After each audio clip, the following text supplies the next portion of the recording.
राजस्थान के महाजन field firing range स्थित foreign training node में भारत यूके संयुक्त सैन्य अभ्यास अजेय वॉरियर 25 का 8वां संस्करण आज से शुरू हुआ। बीकानेर में 30 नवंबर तक चलने वाले इस 14 दिवसीय अभ्यास में दोनों देशों की सेनाओं के कुल 240 सैनिक हिस्सा ले रहे हैं, जिनमें भारत और ब्रिटेन का समान प्रतिनिधित्व है।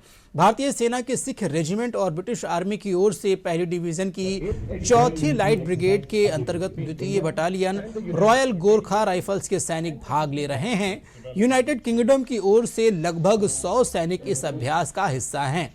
यह अभ्यास दोनों सेनाओं को एक दूसरे की क्षमता को समझने और संयुक्त ऑपरेशन की दक्षता को नए स्तर तक ले जाने में महत्वपूर्ण भूमिका निभाएगा। This joint initiative reflects the deep and long-standing partnership between our two nations, founded on common values and mutual respect.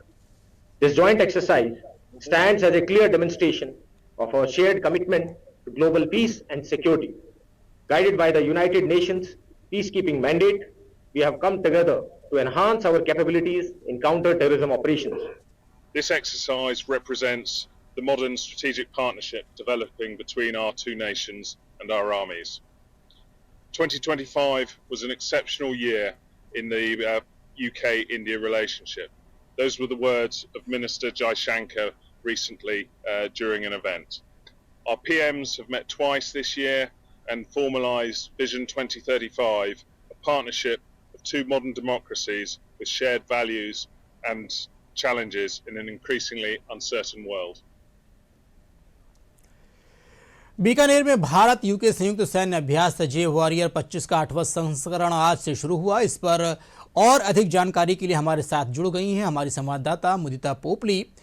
मुदिता, सबसे पहले तो आप ये बताएं कि जो ये भारत और यूके के बीच में ये संयुक्त युद्धाभ्यास हो रहा है, ये 30 तारीख तक चलने वाला है, इसमें क्या कुछ सैन्य एक्टिविटीज होंगी, इसके बारे में पहले बताएं। जी नमस्कार सर। ये जो युद्धाभ्यास है ये 2011 से अब तक होता आ रहा है और हर 2 साल में ये होता है और ये इसका 8वां संस्करण है। और इस बार जो है ये इंटरऑपरेबिलिटी जो है और इसके साथ में नई डोमेन जो पद्धतियां हैं, जो काउंटर टेरर अटैक है, इन सबको ध्यान में रखते हुए इसको विशेष रूप से सुनियोजित किया गया है। उन सभी चीजों को इसमें स्थान दिया गया है। जी, क्या लगता है आपको, जिस तरीके से दोनों देशों के बीच में जो ये संयुक्त युद्धाभ्यास हो रहा है, ये कितना अहम है दोनों देशों के लिए? बिल्कुल सर, ये दोनों देशों के लिए बहुत अहम है क्योंकि जो परिस्थितियां वर्तमान में चल रही हैं इस समय, जो दोनों देशों की जो प्रतिबद्धता वहां पर भी जब बात की, क्योंकि इसमें हमारे यहाँ से भारत की ओर से सिख रेजिमेंट भाग ले रही है और वहां से जो आरजीआर यानी रॉयल गोरखा राइफल्स जो है वो भाग ले रहे हैं। वहां पर जो उनके दोनों को संबोधित कर रहे थे जो हिंदुस्तान से कर्नल धीरज बिश्नोई थे और साथ में साइमन सर थे, उन्होंने दोनों ने ही एक ही बात दोहराई कि इस समय जो टेरर गतिविधियां चल रही है, जो काउंटर टेररिज्म है, वो सबसे इम्पोर्टेंट महत्वपूर्ण भूमिका अदा करता है।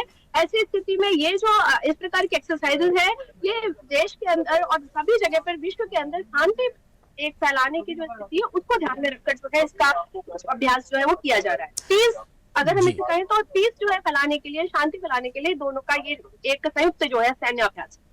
मुदिता, चूंकि टेक्नोलॉजी का दौर है और चीजें बहुत तेजी से बदल रही हैं, तो ऐसे में क्या लगता है आपको कि कौन कौन सी टेक्नोलॉजी पर ज्यादा जोर दिया जा रहा है? जैसे भारत भी टेक्निकल को लेकर के काफी मजबूत देश है और यूके भी अपने आप में टेक्नोलॉजी को लेकर काफी अग्रणी देश है, तो ऐसे में क्या लगता है आपको कि टेक्निकल फील्ड में क्या कुछ रणनीति बन रही है?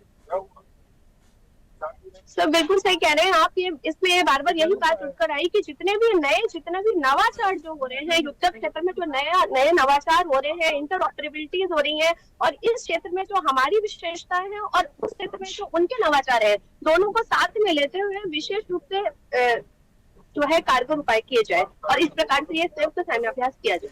मुदिता, जानकारी देने के लिए आपका बहुत बहुत धन्यवाद।